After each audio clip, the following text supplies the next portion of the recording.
ini adalah dunia yang seperti yang kita kenal ya. Jadi ada dari ujung sebelah barat sampai dengan ujung sebelah timur Indonesia kan, di situ ada. Nah, sedangkan ini adalah kemudian highlight daripada dunia yang zaman dulu. Jadi kalau orang bilang dunia itu apa sih? Dunia itu ya ini. Jadi yang namanya dunia itu adalah daerah Timur Tengah. Yang lain belum ada. Timur Jauh itu belum kelihatan. Dan kalau teman-teman lihat, yang menarik di sini begini. Jadi untuk memahami tentang sejarah Turki itu adalah pertama-tama kita harus lihat bahwa dunia itu zaman dulu Allah bagi bukan timur dan barat, tapi Allah bagi utara dan selatan. Nah, utara dan selatan, dan Allah membagi utara dan selatan itu dengan deretan gunung. Nah, coba lihat nih, dari sini nih ada gunung tuh, ini kan gunung, lanjut sini gunung, sampai kemudian sampai Cina nanti juga gunung. Jadi dari timur sampai ke barat semuanya gunung semua. Lah kenapa dibatasin dari utara sampai ke selatan gunung? Karena di utara ini ada sesuatu yang berbahaya, sehingga mereka nggak boleh ganggu yang sebelah selatan. Nah, apa yang berbahaya? Ceritanya begini. Pas dulu Nabi Nuh itu kemudian setelah selesai banjir besar, berdasarkan dalil-dalil Israiliyat. Jadi dari Israiliyat itu diambil daripada Alkitab, diambil daripada kemudian dalil-dalil yang lain, kemudian diceritakan ulang. Kalau kita orang Muslim kan menganggap bahwa dalil Israiliyat ini, dalil-dalil yang bukan berasal dari Quran dan hadis ini, kita bisa terima, tapi kita juga tidak bisa percaya secara total. Tapi bisa dijadikan sebagai informasi. Contoh, apa saja informasinya? Salah satunya adalah bahwa setelah selamat itu Nabi Nuh punya 3 anak yang selamat, diceritakan yang laki-laki, Sem, Ham, dan Yafid. Namanya siapa? Sem, Ham, dan Yafid. Nah, Sem ini dikasih wilayah pertengahan dunia. Nah, ini daerah Syam. Makanya namanya Syam. Diambil dari namanya Sem. Keturunan Sem itu disebut dengan Semit. Pernah dengar kata-kata Semit? Contoh misalnya orang-orang Yahudi berkata, kita terus menggalakkan orang-orang Jerman itu adalah gerakan anti-Semit yang nggak setuju sama orang-orang Yahudi, Holocaust dan sebagainya. Nah, Sem itu adalah keturunan daripada Sem. Bahasa-bahasa Semitik misalnya, bahasa Arab, Ibrani itu Semitik, satu rumpun. Kenapa? Karena sama-sama keturunan Sem, gitu kan ya. Nah, setelah kemudian Sem dikasih wilayah dan bagian Syam ini, bagian timur tengah ini, juga ada yang namanya Ham. Ham ini dikasih wilayah bagian sebelah sini, sebelah selatan. Orang-orangnya ciri-cirinya hitam, rambutnya kemudian kriwil, lalu kemudian orangnya yaitu hitam-hitam dan kriwil gitu kan ya. Nah, itu Ham, keturunannya namanya Hamid.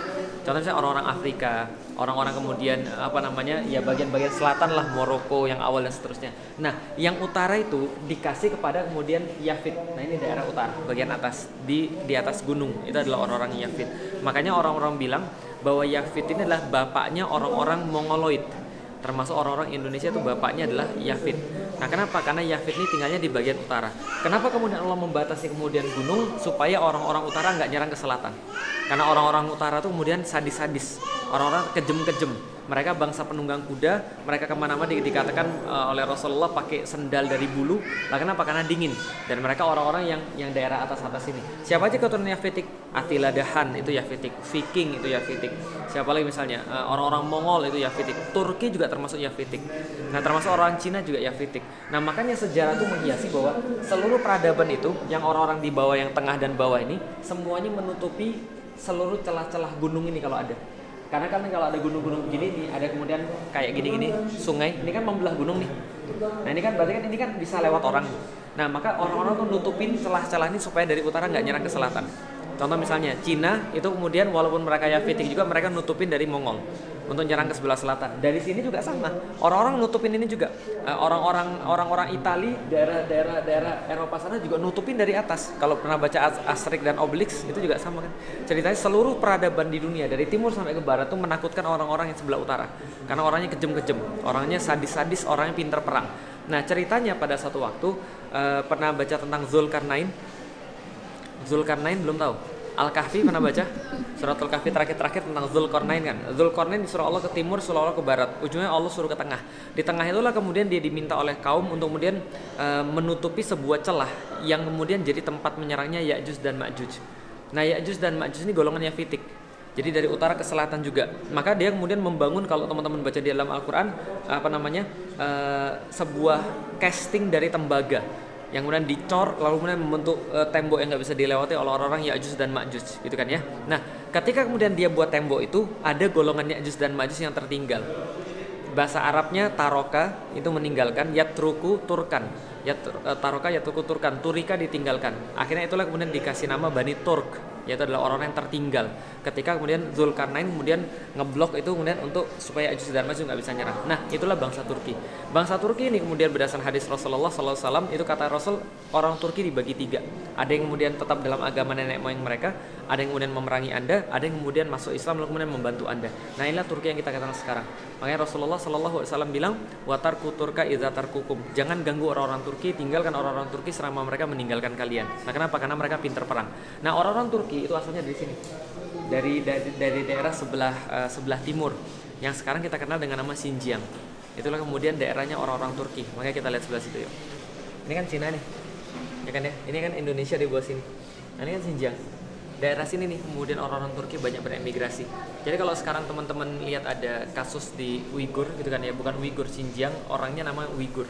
Kalau tempatnya namanya Xinjiang. Nah, ini dari sini kemudian mereka beremigrasi ke sini semua. Kenapa? Gara-gara tekanan orang-orang Mongol. Jadi ketika Mongol tuh melebarkan wilayahnya, Mongol tuh kan sepupuan sama Turki. Nah, kenapa? Kan sama-sama Bani apa tadi? Sem, Ham, Yafet. Mereka kemudian beremigrasi ke sini. Nah, itulah yang awalnya dipimpin oleh Bani August itu. Bani August kemudian sampai ke sini bersentuhan dengan Abbasiyah. Awalnya lebih awal lagi mereka bersentuhan dengan Khulafaur Rasyidin ketika zamannya Utsman bin Affan. Tapi Utsman bin Affan nggak terlalu ngereken mereka. Tapi mereka bersentuhan pada khususnya ketika di sini ketika ada Khilafah Abbasiyah. Nah, Khilafah Abbasiyah itu merekrut mereka menjadi tentara-tentara yang sangat terlatih sekali. Karena orang Turki kan pintar perang dari awalnya. Pintar perang, sadis, kejam dari awalnya. Mereka pokoknya kuat lah dari awal, maka direkrut jadi kemudian tentara-tentara perang. Lalu kemudian ditempatkan di perbatasan-perbatasan. Kita lihat ya, ini kan kemudian asalnya mereka. Di mana mereka bersentuhan? Nah, daerah sini sudah Persia. Persia sudah ditaklukkan Islam, bersentuhan dengan Islam mereka. Ketika sudah bersentuhan dengan Islam, ditempatkan ke daerah-daerah perbatasan untuk menjaga perbatasan-perbatasan. Dari situlah kemudian muncul Turki Saljuk. Karena ada dua Turki. Turki ada dua, satu Sunni, satu Syiah. Yang Syiah itu Bani Buwayhid, yang Sunni namanya Bani Saljuk. Jelas ya, dari situ ceritanya sudah sampai di sini ya. Berarti kemudian ketika mereka beremigrasi ke sini, mereka ketemu dengan Abbasiyah, direkrut kemudian jadi kemudian tentara-tentara karena orang-orang Abbasiyah malas perang. Kenapa orang-orang Abbasiyah malas perang? Karena mereka sudah happy, mereka sudah hidupnya sudah sudah nyaman, hidup mereka sudah stabil, mereka nggak mau lagi jihad fisabilillah, maka jihad itu diberikan pada orang-orang Turki. Orang-orang Turki diberikan kemudian daerah-daerah sini namanya apa? Beyliks. Nama kegubernuran lah kira-kira begitu. Nah, akhirnya beylik ini ada yang kuat kemudian jadi satu, membentuklah kesultanan. Nah, jadi Saljuk Sultanate of Rome namanya. Kenapa Saljuk Sultanate of Rome? Karena langsung bersinggungan dengan Bizantium. Langsung bersinggungan dengan Romawi. Karena waktu itu di Eropa Romawi ada dua kan ya. Romawi terpecah jadi dua, satu Romawi sebelah timur, yang dua adalah Romawi sebelah barat. Romawi sebelah barat ibu kotanya adalah Roma, Romawi sebelah timur ibu kotanya adalah Konstantinopel. Gitu ya. Nah, kalau gitu kita lanjut ke sini ya. Sebuah gambar yang sangat menarik, dikit-dikit aja. Nah, ini adalah sebuah gambar yang sangat menarik. Jadi di belakang ini adalah satu peristiwa yang sangat berarti. Tadi kan saya sudah cerita ya, ketika orang-orang Turki itu kemudian diajak pergi ke sebelah barat, ketika sudah ketemu dengan orang-orang Utsmani, mereka kan mengabdi pada orang-orang Utsmani. Tapi hebatnya mereka adalah, walaupun mereka sudah memegang tampuk kepemimpinan, artinya secara de facto mereka lebih kuat daripada orang-orang Abbasiyah, tapi mereka nggak pernah mau untuk kudeta. Mereka tetap setia sama orang-orang Abbasiyah dan mereka menjaga perbatasan-perbatasan itu untuk orang-orang Abbasiyah. Waktu itu ketika zamannya Mu'tasim misalnya, Mu'tasim itu seorang khalifah, dia sempat ditanya sama orang-orang Arab, kamu ini kok saking banyaknya kamu merekrut orang-orang Turki sampai-sampai kami ini mengira ini adalah negara Arab atau ini adalah negara Turki. Ini adalah kemudian kekhilafan Arab atau ini adalah kekhilafan Turki. Karena saking banyaknya orang-orang Turki. Kenapa? Karena Mu'tasim itu pernah sangat zolim pada ulama. Jadi kalau pernah teman-teman dengar Ahmad bin Hambal ditangkap gara-gara kasus khalqul Quran, yang menganggap bahwa Al-Quran itu adalah bukan makhluk. Sedangkan pada waktu itu pemahaman daripada Mu'tazilah menganggap Quran itu adalah makhluk. Maka kemudian Ahmad bin Hambal kan salah satu yang kemudian tidak setuju. Akhirnya dia dipenjara, disiksa oleh salah satunya adalah di bawah pemerintahan Mu'tasim. Mu'tasim menjadi tidak populer di kalangan orang-orang Arab. Dan akhirnya dia meminta bantuan orang-orang Turki untuk jagain semua tempatnya, termasuk di sebuah kota namanya Samarra. Samarra itu kemudian banyak sekali orang-orang Turki. Saking banyaknya orang-orang Turki, mereka kemudian berpikir ini kekhilafan Arab atau ini kekhilafan Turki. Nah, ketika kemudian mereka berlaku seperti itu, karena saking banyaknya orang Turki yang ditempatkan di ujung, salah satu yang kemudian berhasil mengorganisir jadi bagus adalah namanya Kesultanan Saljuk. Tadi kan ada dua kan ya, yang Sunni itu namanya Saljuk, yang Syiah namanya Buwayhid. Nah, Saljuk itu sultan yang sangat terkenal namanya Alp Arslan. Alp Arslan itu, Alp Arslan artinya singa, singa yang sangat pemberani, Alp Arslan. Nah itu orangnya tadi yang kita belakang dilihat. Ini adalah kasus ketika tahun 1071, namanya peperangan Manzikert. Sekarang namanya daerah Malazgirt. Nah Manzikert ini 1071, kenapa terjadi kejadian begitu? Saya sudah bilang Abbasiyah bersentuhan dengan Turki. Lalu kemudian pada tahun 1000-an ketika mereka sudah ngirimin kemudian ke ujung-ujung kota mereka untuk jadi penjaga-penjaga perbatasan, maka mereka dapat pada saat itu mereka itu menambah luas wilayahnya. Jadi karena banyak orang pengen masuk Islam, banyak wilayah masuk Islam, ini Saljuk ini bertambah luas wilayahnya dan bersentuhan langsung dengan Romawi. Romawi bilang gini, oh ini nggak bisa dibiarkan. Nah kenapa? Ini bocah sudah ganggu kita. Nah kenapa? Kalau dibiarkan gini terus habis kita. Padahal tahun 1000-an itu Bizantium lagi kuat-kuatnya. Kaisarnya namanya Romanus Diogenes. Nah Romanus ini akhirnya mengumpulkan pasukan. Ada yang bilang 200.000, ada yang bilang 40.000. Manapun, tapi itu masih 2 kali lipat daripada pasukannya Alp Arslan pada saat itu. Nah ketika kemudian dia ngumpulin pasukan 200.000 atau 40.000 tadi, taruhlah 200.000 ya. Dia kemudian ngajak perang. Alp Arslan nggak mau nanggepin.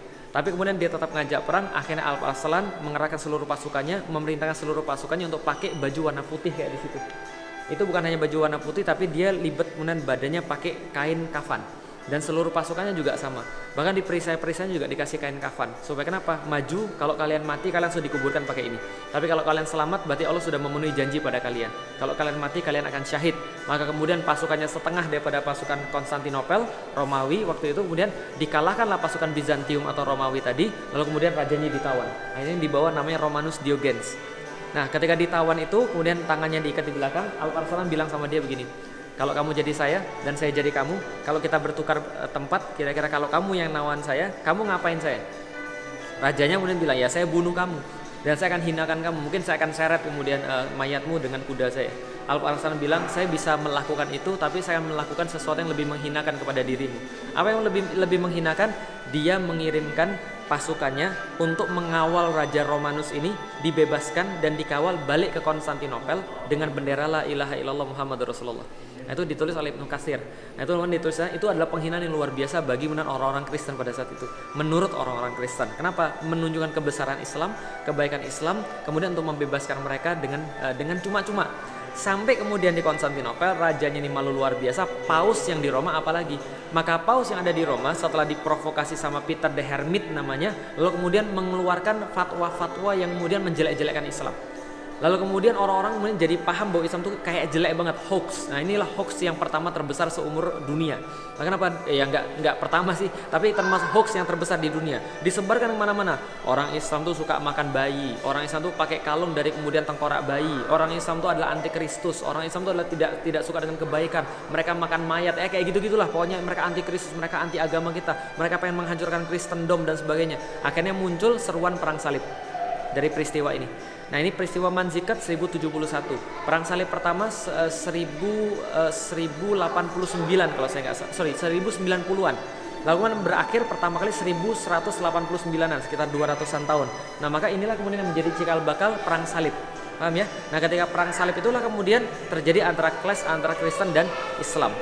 Nah semuanya dimulai dari peperangan Manzikert karena orang-orang Islam berhasil menunjukkan kedikdayaan mereka, baru disadari orang-orang Bizantium. Gitu ya. Oke, kalau gitu kita lanjut lagi.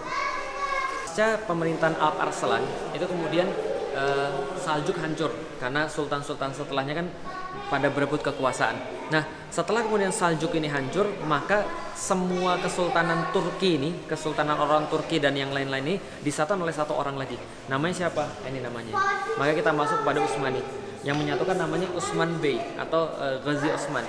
Jadi dia menyatukan seluruh kemudian bani-bani yang kemudian terpecah belah ini menjadi satu bani, makanya dia kemudian dianggap sebagai pendiri Utsmani. Tapi sebenarnya yang sudah memupuk dari awal adalah bapaknya namanya Ertuğrul. Makanya sekarang kan Ertuğrul semenjak ada filmnya kan terkenal sekali di Indonesia.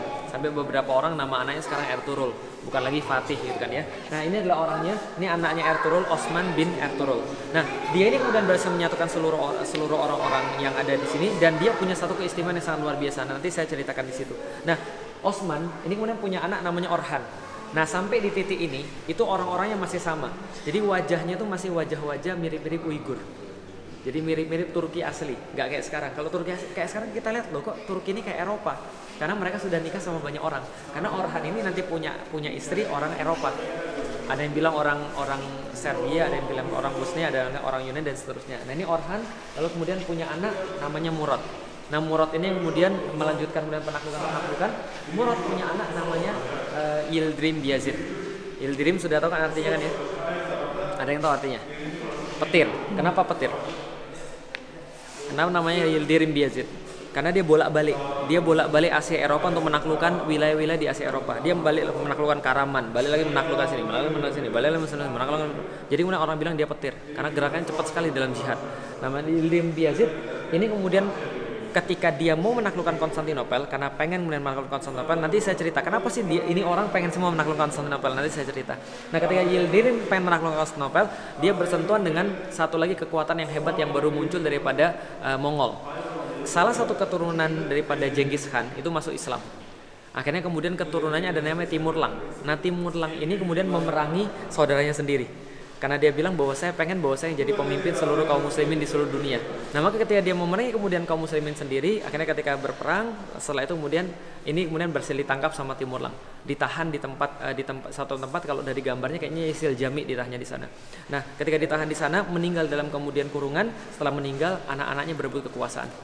Anaknya berebut kekuasaan dan orang-orang mengira bahwa Turki sudah habis, Utsmani sudah habis. Tapi ternyata berhasil disatukan lagi oleh seseorang namanya namanya Birinci Mehmet. Ini adalah Mehmet I yang kemudian menyatukan kembali seluruh Turki. Maka orang bilang inilah kemudian pendiri Turki yang kedua. Setelah kemudian Osman Ghazi, lalu kemudian Mehmet I. Dan Mehmet I ini adalah orang yang sangat penting bagi orang-orang Indonesia. Kenapa? Lihat pemerintah dia 1413 sampai 1421. Di zamannya dia itu diperintahkan Wali Songo untuk ke Indonesia. Nah jadi dia kemudian mendapatkan mimpi dari Rasulullah. Dalam mimpinya dia diminta untuk mengirimkan 9 orang untuk ke timur jauh untuk mengenalkan Islam kepada orang timur jauh. Maka dia langsung kemudian bikin satu kepanitiaan, diutus 9 orang yang kemudian diketuai oleh Maulana Malik Ibrahim, lalu kemudian pergi mendarat di Gresik. Kemudian menyebarkan Islam di Gresik. Pada waktu itu Indonesia masih dikuasai oleh Kerajaan Majapahit. Nah, Kerajaan Majapahit rajanya namanya Brawijaya keempat kalau saya nggak salah. Brawijaya V. Nah, Brawijaya V ini kemudian punya istri namanya Siu Banci. Siu Banci ini seorang muslimah, dia keturunan daripada ulama juga. Nah ketika menikah, lalu kemudian hamil, lalu kemudian suaminya nikah lagi. Brekertabumi namanya, Brawijaya V. Nah itu nikah lagi sama seorang putri namanya Ratu Dwarawati. Nah Ratu Dwarawati ini ketika dia mau menikah, dia mengharuskan untuk suaminya menceraikan istri-istri yang lain. Akhirnya 80 orang diceraikan karena istrinya banyak. Jadi kalau sekarang 4, dulu 80 diceraikan. Nah salah satu yang diceraikan adalah Siu Banci dalam keadaan hamil. Dikirimkan kepada adipati di Palembang namanya Aryo Damar. Aryo Damar ini kemudian mengurus Siu Banci sampai melahirkan seorang anak namanya Panembahan Jinbun namanya. Nah lalu kemudian setelah dia melahirkan, dia nikah sama Aryo Damar yang sudah masuk Islam. Aryo Damar ganti nama jadi Aryo Dilah nikah sama Siu Banci, punya anak yang kedua namanya Raden Husein. Atau orang-orang Palembang nggak bisa sebut Husein, jadi Raden Kusen. Nah Raden Kusen ini sama kakaknya pergi ke Gresik, kemudian bertemu dengan Wali Songo. Lalu kemudian disuruh Wali Songo pergi ke daerah Jawa Tengah, ke hutan Gelagahwangi, buat satu kemudian kerajaan di situ. Namanya kerajaan di Gelagahwangi. Ketahuan sama kemudian Brawijaya ke-5, dipanggil, lalu kemudian ketahuan, ternyata ini anak saya. Enggak apa-apa, kamu di situ aja buat kerajaan, tapi ganti nama jadi Demak Bintoro. Dari situlah kemudian jadi kerajaan Demak, namanya Raden Fatah. Jadi Jinbun itu namanya Raden Fatah. Dilantiknya oleh siapa? Dilantiknya oleh keturunan Mehmet. Mehmet I punya anak namanya Murad II.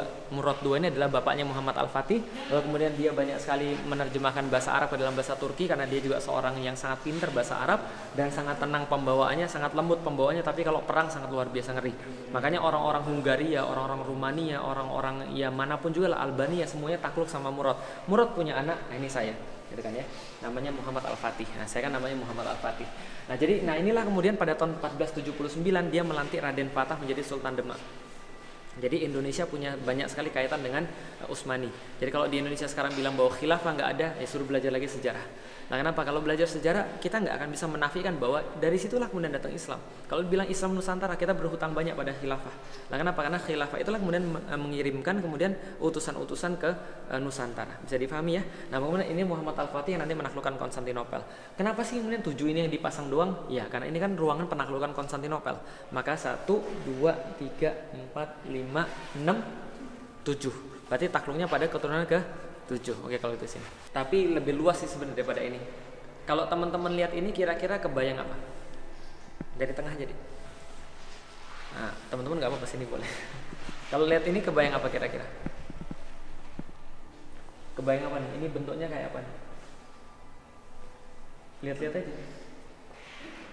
Bentuknya kayak apa nih kira-kira? Nggak ada yang tahu. Kelihatan nggak ini bulan? Iya nggak sih? Lihat nih ada bulan nih. Bentuknya kayak bulan nggak? Bintangnya di mana? Lah, jadi gini ceritanya. Ini bukan ngayal, bukan ngarang, tapi mengayal sih. Karena dalam bahasa Turki hayal apa? Hayal artinya? Hayal artinya? Hayal, imajinasi apa lagi? Mimpi. Mimpi ya. Nah jadi ada cerita tentang tentang impian Utsman. Jadi impian Utsman itu, jadi Utsman yang tadi Utsman Ghazi itu punya guru namanya Edebali, punya syekh namanya Edebali. Dari sini kita dapat pelajaran bahwa setiap sultan-sultan Utsmani itu pasti ditemani oleh seorang syekh. Kalau di dalam sultan-sultan setelahnya namanya Lala atau namanya ya inilah Lala, bisa juga ada namanya Nedim, Sohbet dan seterusnya. Tapi ada syekhnya di situ. Nah, dia ditemani oleh gurunya, jadi nggak bisa belajar sendiri, harus ada gurunya. Nah, gurunya ini Edebali, dia ngajarin Utsman tentang Islam dan seterusnya. Suatu hari setelah belajar sama gurunya, Utsman tidur. Pas dia tidur, dia mimpi, dan begitu dia bangun, dia ceritain sama gurunya, guru, saya mimpi semalam. Apa mimpinya? Saya tuh mimpi bahwa saya tidur dan saya berhadapan-hadapan dengan guru. Dari dada guru itu keluar bulan sabit. Lalu kemudian bulan sabit itu keluar dari dada guru, lalu kemudian keluar menuju kepada diri saya, semakin membesar sampai kemudian penuh. Setelah penuh kemudian masuk ke dalam dada saya. Setelah masuk dalam dada saya kemudian dari dada saya itu tumbuh pohon cenar. Tumbuh pohon cenar besar sekali, dia bilang besar sekali dengan cabang besar sekali, dengan akar yang sangat luas sekali, dan aku melihat dengan sangat jelas, kata Utsman, bahwa akarnya itu mencakup ada empat sungai Danub, sungai Tigris, sungai Nil dan sungai Efrat. Ada 4 sungai. Lalu aku melihat seluruh tajuknya itu melingkupi 4 gunung. Ada gunung Hemus, ada gunung Atlas, ada gunung Taurus, ada gunung Kaukasus. Semuanya melingkupi 4 gunung dan 4 sungai, dan aku melihat semuanya sangat rindang sekali. Kulit-kulit pohonnya aku kemudian melihat berubah menjadi sebuah menara-menara masjid. Kemudian banyak sekali burung-burung kemudian mengitari di atasnya, bertawaf di situ. Nah, aku melihat banyak sekali tanaman-tanaman yang sangat subur, buah-buahan yang sangat bagus, ladang-ladang pertanaman, kuda-kuda yang sangat banyak, manusia yang sangat banyak. Azan, kemudian aku dengar tuh seperti itu. Lalu kemudian ketika itu semuanya, tiba-tiba aku melihat pohon cenar itu seluruh daunnya berubah menjadi pedang Arab. Lalu kemudian semuanya menuju pada satu titik. Satu titik itu adalah Konstantinopel, dia bilang begitu. Lalu kemudian aku terbangun, dan ketika aku terbangun itu, ketika itu kemudian seluruh gambaran tadi itu berubah menjadi cincin, dan cincin itu dipakaikan dalam tanganku, kata Utsman. Lalu kemudian dia terbangun. Lalu dia ceritain itu sama gurunya bilang, serius begitu? Iya. Kamu nikah sama anak saya jadi. Akhirnya kemudian Syekh Edebali menikahkan Utsman pada anaknya namanya Malhun. Dari situlah kemudian muncul kemudian keturunan-keturunan yang lain. Nah, maka kemudian impian Utsman itulah yang diwariskan pada anak-anaknya. Berasal dari mana? La tuftahanul Konstantiniyah fala ni'mal amiru amiruha wala ni'mal jaisu dzalikal jais. Kata Rasulullah, akan ditaklukkan kota Konstantinopel, sebaik-baik penakluk adalah dia, dan sebaik-baik pasukan adalah pasukan dia. Bisa dipahami ya? Artinya ini kemudian yang menjadi inspirasi bagi seluruh orang itu, makanya mereka semua mau menaklukkan Konstantinopel. Jadi ini ibarat sudah kayak apa ya? Sudah kayak tujuan turun temurun. Jadi dari buyut kepada cucunya, cucu kepada bapak pada anaknya, anak pada cucunya lagi, semuanya kemudian diwariskan. Kenapa? Karena mereka pengen agar ini adalah pencapaian terbesar dalam keluarga kita. Orang Turki bilang kizil elma, apel merah mereka. Jadi sesuatu yang sangat diinginkan oleh mereka adalah kota Konstantinopel. Maka mereka bikin bulan lalu bintang. Itu kemudian yang saya dapat dari kemudian apa yang kemudian saya baca. Walaupun orang-orang banyak bilang, oh bulan bintang artinya penyembahan terhadap pagan. Ya saya sih nggak terlalu banyak bahas itu sih. Tapi yang jelas ini kemudian impian Utsman, gitu ya. Kalau mau lihat di tengah tuh, adalah nasihat Ertuğrul kepada kemudian Osman. Jadi nasihat Ertuğrul kepada anaknya coba lihat baik-baik. Ini adalah ingat-ingat anakku bahwa kamu boleh kemudian melawan saya, tapi kamu jangan pernah melawan Syekh Ade-Bali. Jangan pernah kamu menyakiti Syekh Ade-Bali karena dia adalah kemudian sebuah cahaya yang tidak akan kemudian hilang atau cahaya yang sangat kuat, dan kemudian keutamaan dia itu lebih banyak daripada saya. Kamu boleh melawan saya, tapi kamu jangan melawan Syekh Ade-Bali. Kenapa? Karena kalau kamu memberontak terhadap saya, paling saya akan merasa marah dan saya akan terluka. Tapi kalau kamu melawan Syekh Ade-Bali, aku nggak akan pernah ngelihat kamu. Nah, kenapa? Aku nggak akan pernah nganggap kamu. Mata saya akan buta terhadap keberadaanmu. Kamu nggak akan saya anggap sebagai anak. Kenapa? Karena saya berbicara bukan atas Syekh Ade-Bali, tapi untuk kepentinganmu sendiri. Jadi gini, orang tuh ada dua. Ada namanya ayah biologis, ada yang namanya ayah ideologis. Dan di sini kemudian Osman Ghazi mengatakan bahwa ayah ideologis itu tidak kalah pentingnya dengan ayah biologis. Bahkan kalau misalnya dilihat yang menentukan jalan itu siapa adalah ayah ideologisnya. Bahwa ayahnya ayahnya adalah yang ikut andil dalam melahirkan dia. Tapi ayahnya belum tentu bisa didik dia. Kalau andaikan antara gurunya sama ayahnya, harus pentingan gurunya. Itu kemudian pendidikannya orang-orang Utsmani, pendidikannya orang-orang Islam sebenarnya. Tapi kalau zaman sekarang kan nggak gitu. Kalau sekarang kemudian orang pergi ke sekolah, lalu kemudian anaknya salah, anaknya dihukum, kemudian lapor pada bapaknya bilang apa? Lapor polisi. Kan itu kan ya. Padahal kalau dia mau taat sama gurunya, dia akan mendapatkan kebaikan luar biasa. Kenapa? Pada ulama, pada guru itu ada barokah. Makanya Muhammad Al-Fatih kalau kita tahu dia punya guru. Siapa namanya gurunya? Aksyamsuddin. Satu lagi Ahmad Al-Qurani. Ahmad Al-Qurani itu ngajarin dia Al-Quran. Ketika datang pada Syekh Ahmad Al-Qurani, dia kan agak petantang-petenteng karena anak sultan.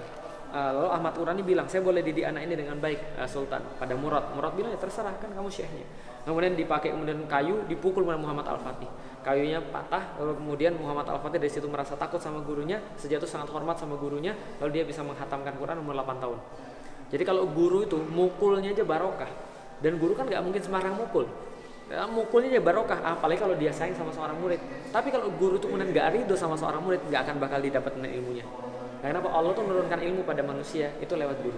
Bisa dipahami ya? Makanya Imam Syafi'i berkata salah satu syarat mendapatkan ilmu adalah dengan guru yang baik.